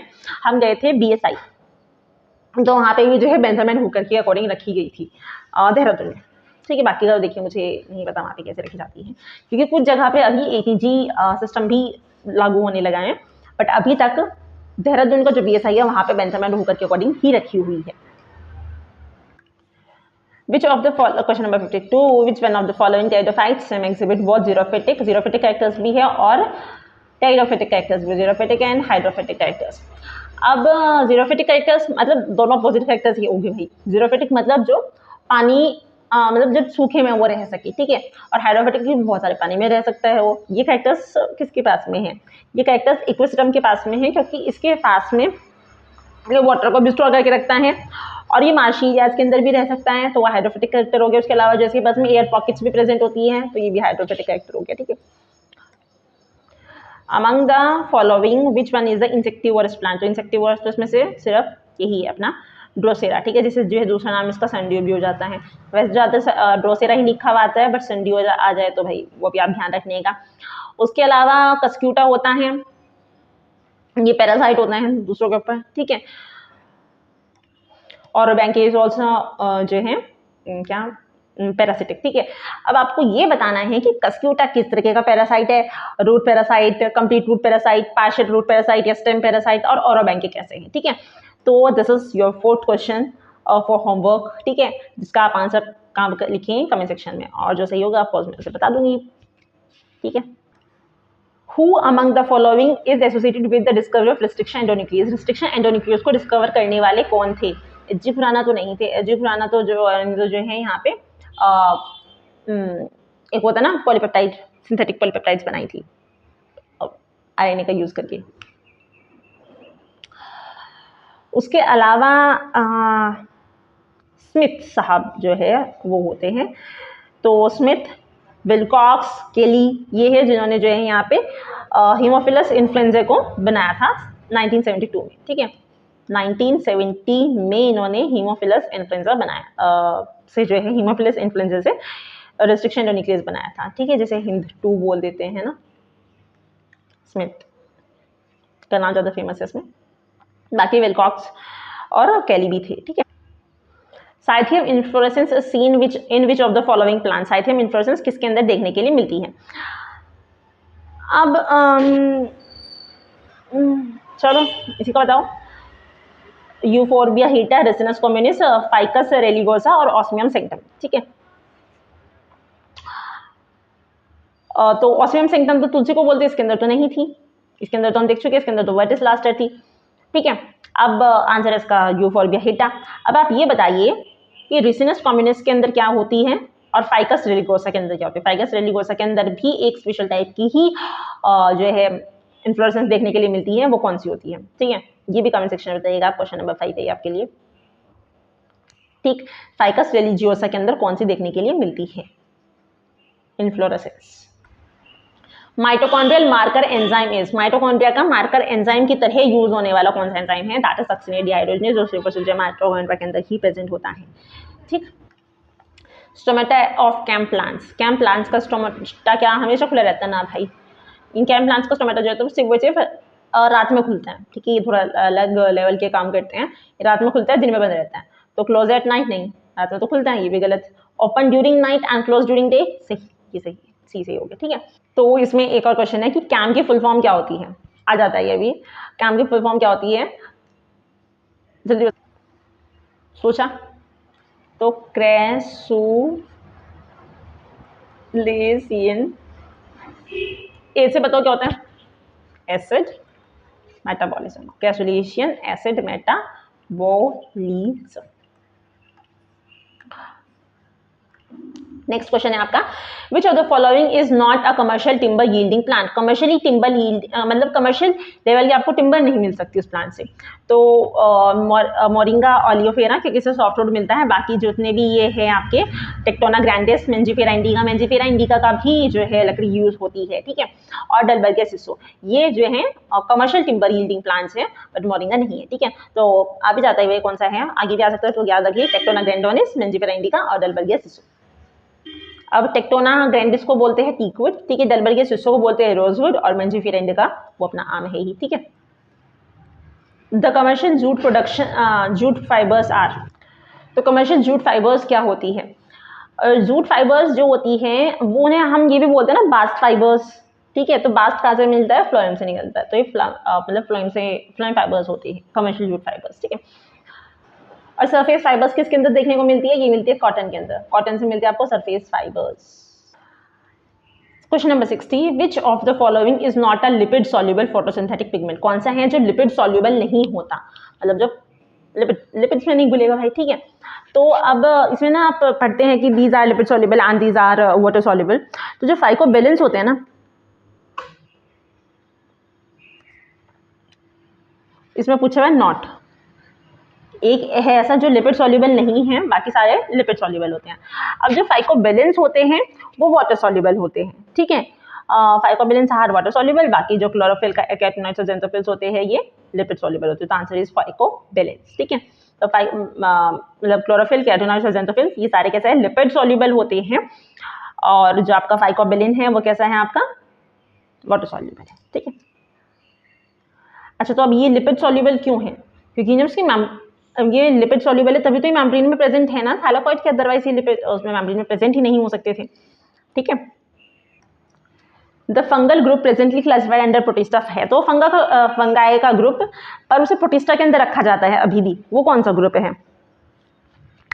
तो दैट इज ओमाइसिटीज। ठीक है, ड्यूट्रोमाइसिटीज नहीं, ठीक, जैसे आप फोल्स बोल देते हैं, तो ड्यूट्रो नहीं, ओमाइसिटीज एक ऐसा फंजाई का ग्रुप है जिसे प्रोटिस्टा के अंदर रखा गया है। अब ऐसा क्यों? क्योंकि उसकी जो सेल वॉल है ना वो काइटिन की नहीं बनी हुई, उसकी वो सेल वॉल सेलुलोज की बनी हुई है, इसी वजह से उसे जो है यहाँ पे प्रोटिस्टा के अंदर रखा हुआ है। इसी को जो है वाटर माउल्ट भी बोल देते हैं, क्योंकि इसकी जो सेल वॉल है, सीरम मतलब सेल वॉल, ठीक है, सेल वॉल कैसी है, सेलुलोज की बनी हुई है। बाकी फंजाई के अंदर कैसी होती है, काइटिन की होती है। उसके अलावा इसी को जो है ओमाइसिटीज को वाटर माउल्ट भी बोल दिया जाता है। और ये कौन से किंगडम में रखा हुआ है? स्टेम इन ओ पाइला के अंदर रखा हुआ है, ठीक है। Question number 62, corms of Ericaceae have a pungent acrid taste, ठीक है, अजीब सा टेस्ट होता है उसके पास में। वो क्यों होता है? क्योंकि उसके पास में ऑक्सैलेट क्रिस्टल्स होते हैं। किसमें? कॉर्म्स ऑफ एरिकेसी फैमिली के जो कॉर्म्स होते हैं उनके अंदर ऑक्सैलेट्स प्रेजेंट होते हैं, and due to those oxalate crystals they taste acrid, मतलब पंजेंट एक्रिड टेस्ट, ठीक है।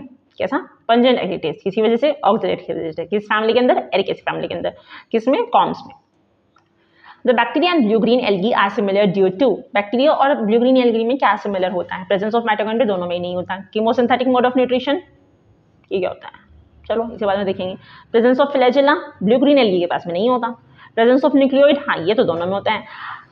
अब कीमोसिंथेटिक मतलब जो है वो न्यूट्रिशन का लाइट का यूज करके जो अपना खाना खुद बना रहे हैं, तो बैक्टीरिया तो नहीं बनाते, ठीक है, तो इस वजह से ये भी नहीं। तो डी जो है आपका वो करेक्ट आंसर हो जाएगा।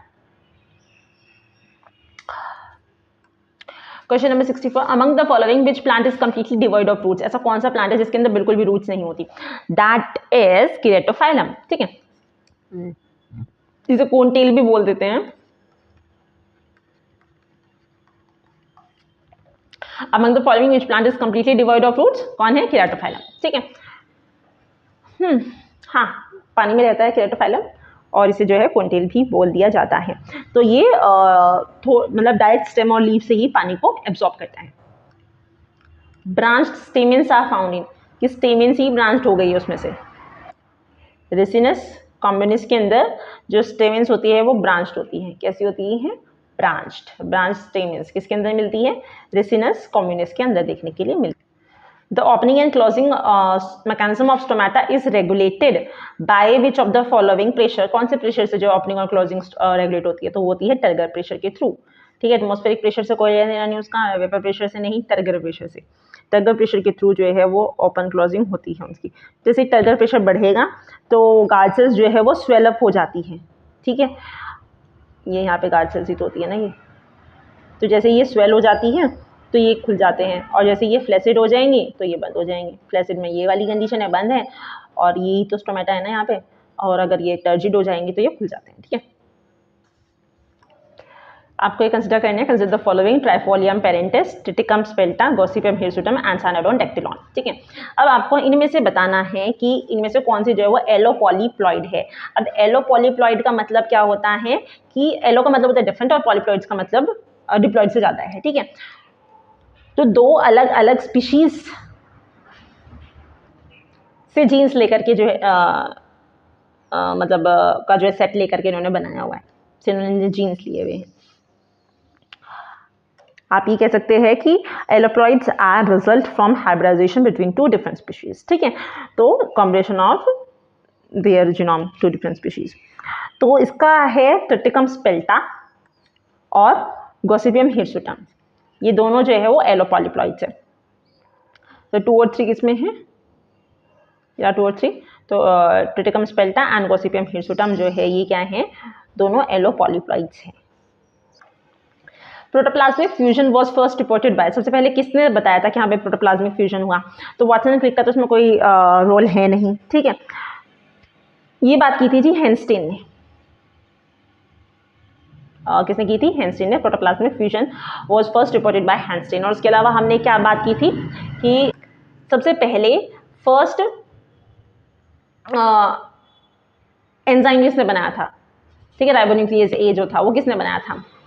तो वो बनाया था गुटे और मैरीफील्ड ने, ठीक है। Archegonium of gymnosperm lack, gymnosperm के आर्किगोनियम के पास में क्या नहीं होता है? तो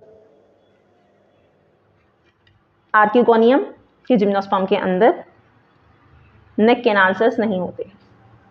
क्या नहीं होते हैं? नेक कैनाल सेल्स, बाकी वेंट्रल कैनाल सेल्स और एग सेल्स होते हैं, जाके भी होती है। Archegonium of gymnosperm lack neck canal cells. और आर्किगोनियम किसमें नहीं होती है? एक ऐसा जिम्नोस्पर्म जिसके अंदर आर्किगोनियम नहीं होती है, उसका नाम है, मतलब आप कह सकते हो इट इज एब्सेंट इन, इसके अंदर नीटम के अंदर। नीटम के अंदर क्योंकि बहुत सारे कैरेक्टर्स जो है वो एंजियोस्पर्म से मिलते जुलते होते हैं, ठीक है। Tetradynamous androecium in Brassicaceae consist of. Brassicaceae की हम पहले भी बात कर चुके हैं कि जो ब्रेसिकेसी होती है उसके अंदर आपको 6 स्टेम्स देखने के लिए मिलते हैं और 6 स्टेम्स अरेंज होती है 4+2 में। 4 जो है वो अंदर वाली होती है जो कि बड़ी होती है, 2 बाहर वाली होती है जो कि छोटी होती है, ठीक है। तो आउटर टू लॉन्ग, हाँ आउटर 2 होती है बट लॉन्ग नहीं होती है, गलत हो गया। Outer 2 short and inner 4 long stems, ठीक है। आउटर 4 लॉन्ग, आउटर नहीं होती, 4 अंदर होती है, गलत हो गया। आउटर 4 शॉर्ट, तो आपका correct answer is B. First transgenic plant वो, सबसे पहला ट्रांसजेनिक प्लांट कौन सा था? वो था जी टोबैको का। टोबैको को सबसे पहले ट्रांसजेनिक प्लांट बनाया गया था। तो फर्स्ट ट्रांसजेनिक प्लांट कौन सा है? टोबैको। और फर्स्ट आर्टिफिशियल एंजाइम कौन सा है? Ribonuclease A. Which among the following algae has stellate chloroplast. Stellate क्योंकि एल्गी के अंदर आपको बहुत सारे तरीके के क्लोरोप्लास्ट देखने के लिए मिलते हैं, स्टीलेट, रिबन शेप्ड, ठीक है, ये भी इंपॉर्टेंट है, ये भी आप याद कर लीजिएगा। तो स्टीलेट तरीके क्लोरोप्लास्ट आपको किसके अंदर देखने के लिए मिलता है? जिग्नीमा के अंदर, ठीक है। जिग्नीमा जो एल्गी है उसके अंदर आपको स्टीलेट तरीके का क्लोरोप्लास्ट देखने के लिए मिलता है। क्वेश्चन नंबर 73 कह रहा है कि इन upright pyramid of biomass the herbivores occupy the position of. ये अपराइट पिरामिड है बायोमास का, ठीक है, ये बायोमास का पिरामिड है। In the upright pyramid of biomass the herbivores occupy the position of. ये यहाँ पे कौन, यहाँ पे तो ग्रासेस हो गए, मतलब प्लांट्स हो गए, और यहाँ पे हर्बीवोर हो गया, ठीक है। तो हर्बीवोर्स की कौन सी पोजीशन है? सेकंड पोजीशन आ रही है हर्बीवोर्स की। तो in the upright pyramid of the biomass the herbivores occupy the second position, ठीक।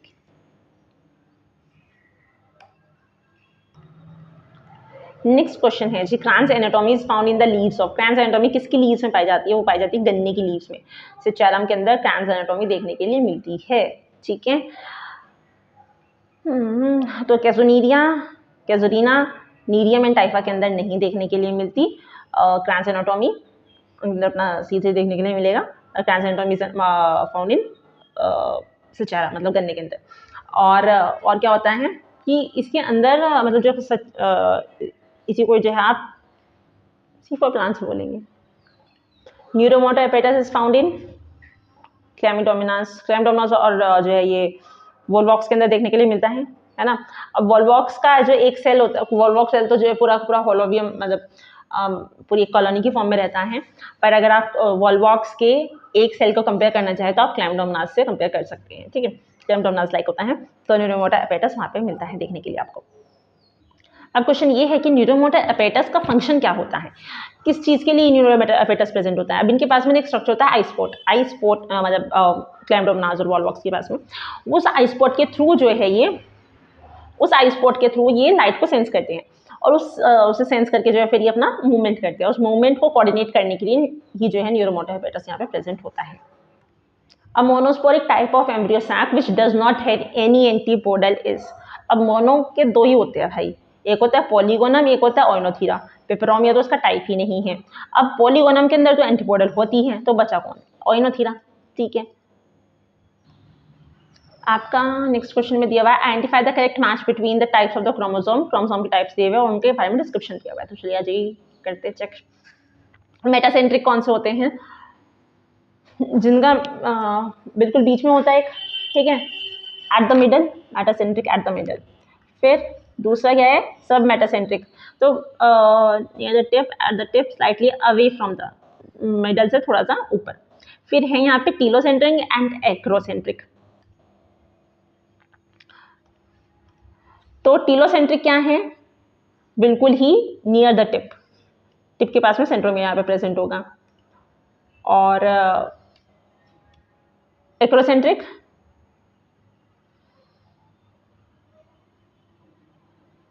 Almost near the tip, tip के पास, तो जो है ये एक्रोसेंट्रिक होगा।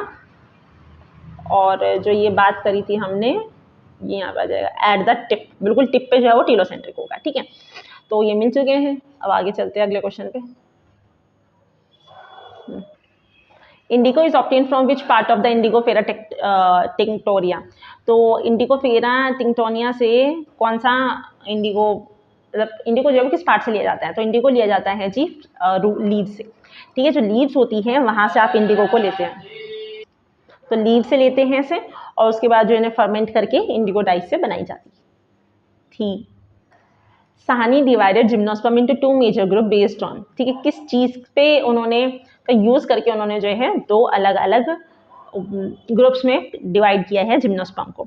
तो उन्होंने यूज़ किया था ऑरिजिन ऑफ ओव्यूल्स का, axial and फोलियर origin of the ovules के बेस पे उन्होंने इसका जिम्नोस्पर्म्स को डिवाइड किया था। किसके बेस पे? Axial and फोलियर origin of ovules की। ओव्यूल्स का ओरिजिन किस बेस पे हुआ है? इसी के बेस पे साहनी जी ने डिवाइड किया था जिम्नोस्पर्म को 2 मेजर ग्रुप्स पे। Question number 80, what is the primary acceptor of CO2 in the hatch and slag cycle. तो हैच एंड स्लैग साइकिल पहले देख लो ये है क्या, C3 साइकिल है, C4 साइकिल है। तो ये होती है जी C4 cycle, hatch and slag cycle. ठीक है, अब उसमें क्या होता है कि यहाँ पे हमने देखा था ना कि चाहे आप C4 साइकिल ले लो फिर आप कैम्प पाथवे ले लो, दोनों के अंदर ही जो है यहाँ पे पेप कार्बोक्सिलेज का यूज किया जाता है। तो अब यहाँ पे RUBP तो है नहीं प्राइमरी एक्सेप्टर, ठीक है। तो प्राइमरी एक्सेप्टर कौन है यहाँ पे? यहाँ पे होता है फोस्फोइनॉल पायरुवेट, पेप। तो फोस्फोइनॉल पायरुविक एसिड जो है ये यहाँ पे प्राइमरी एक्सेप्टर होता है C4 प्लांट्स के अंदर। ठीक है, और फिर जो है यहाँ पे पेप और CO2 मिलेंगे और उसके बाद जो यहाँ पे ऑक्सोएसिटिक एसिड बन जाएगा। Question number 81, which of the following groups of gymnosperm include only fossils. सिर्फ और सिर्फ फॉसिल्स का मतलब अब वो जिंदा है ही नहीं, इसको कोई भी मेंबर। तो ऐसा कौन सा है?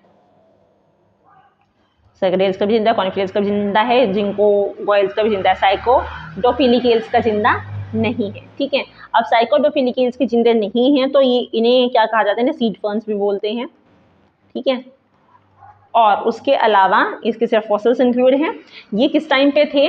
ये फ्लरिश हुए हैं ज़्यादा पैलियोजोइक ईरा के अंदर। कौन से ईरा के अंदर? पैलियोजोइक ईरा के अंदर ये ज़्यादा फ्लरिश हुए हैं। और एक हमने पढ़ा था कि फ्लावर्स कब आए हैं, ठीक है, तो वो हमने पढ़ा था क्रीटेशियस पीरियड में आए हैं फ्लावर क्रीटेशियस पीरियड। ठीक है, तो आप FC रख लीजिए, फ्लावर आए हैं क्रीटेशियस पीरियड के अंदर। Bacterial photosynthesis different from that of other green plants because bacteria के फोटोसिंथेसिस, कुछ बैक्टीरिया भी होते हैं फोटोसिंथेसिस वाले, वो अलग होती है ग्रीन प्लांट से।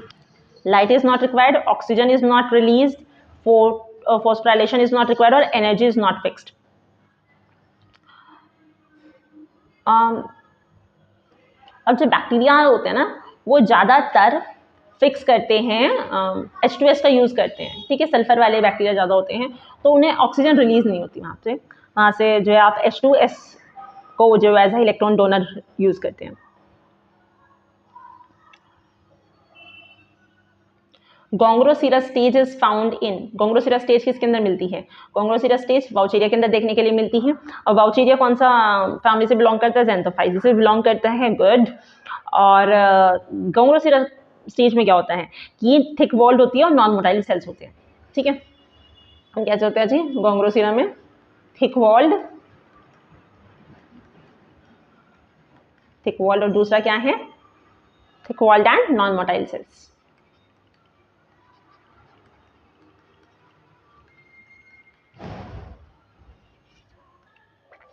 Correct sequence of different steps of PCR मतलब पॉलीमरेज चेन रिएक्शन के आपको डिफरेंट स्टेप्स बताने हैं। सबसे पहले क्या होता है?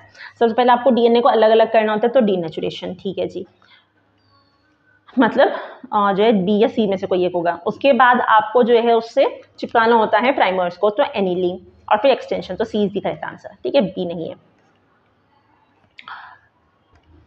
Which of the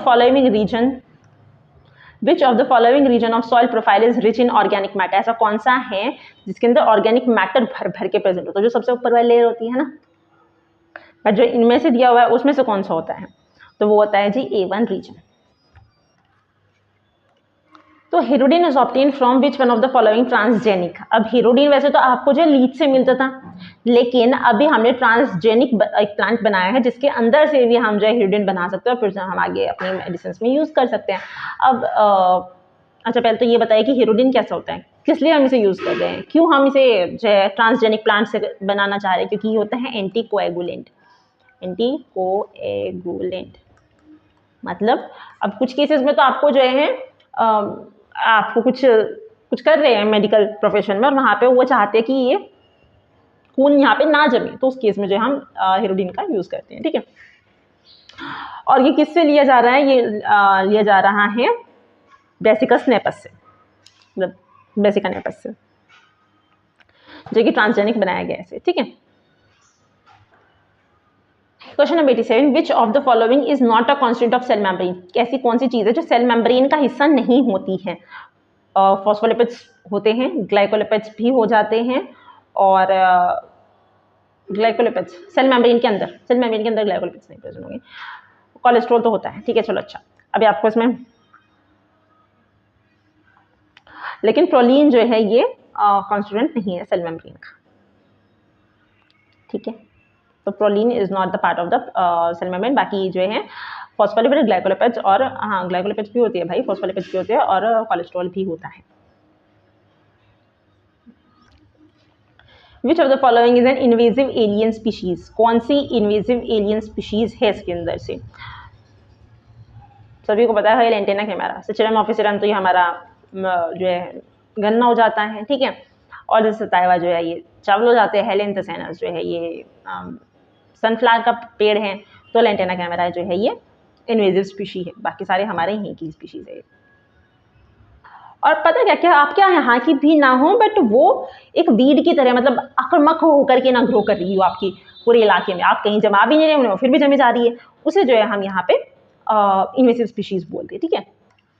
next question is and second last question, Striga asiatica plant is, ये किस तरीके का प्लांट है। टोटल रूट पैरासाइट है, टोटल स्टेम पैरासाइट, या पार्शियल रूट, या फिर पार्शियल स्टेम पैरासाइट। सोचिए पहले तो आप जल्दी से साइट।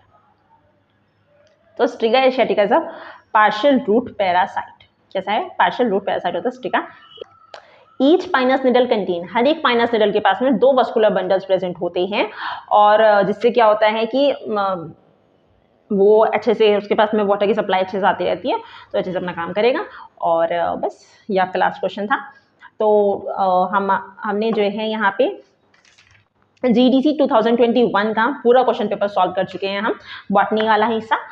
और आई विश आपको बहुत अच्छे से जो है ये समझ आया होगा, आपके रिवीजन में बहुत अच्छे से ये हेल्पफुल होगा, क्योंकि ऑफकोर्स ज़्यादातर एस्पिरेंट्स जो होंगे इस वीडियो को जो देख रहे होंगे वो सारे ही जो है असिस्टेंट प्रोफेसर की तैयारी कर रहे होंगे, तो ये टॉपिक्स तो उन्होंने सभी ने पढ़े हुए होंगे, बट ये होता है कि आप किसी टॉपिक पे ज़्यादा फोकस करते रहते हैं।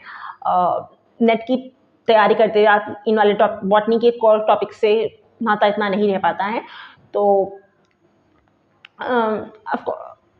आपको ये जो है रिवीजन करने में बहुत हेल्पफुल होगा।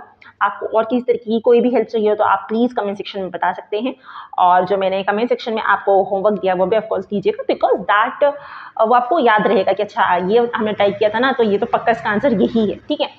तो with this bye bye and thank you for watching this video. यहाँ तक देखने के लिए, रहने के लिए शुक्रिया आपका बहुत बहुत सारा। Thank you so much.